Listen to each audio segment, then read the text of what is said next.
விட மாட்டேன், விட மாட்டேன்.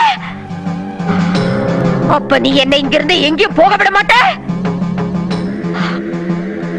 ஐயோ நாய, உனக்கு எவ்வளவு தைரியம் இருந்தா இப்பவும் என் கண் முன்னாடி வந்து நிப்ப? இன்னைக்கு துர்காஷ்டமி, உன்னை நான் கொன்னு ஓ ரத்தத்தை குடிச்சு ஓங்கார நடனம் விடுவேன். ஆஷா,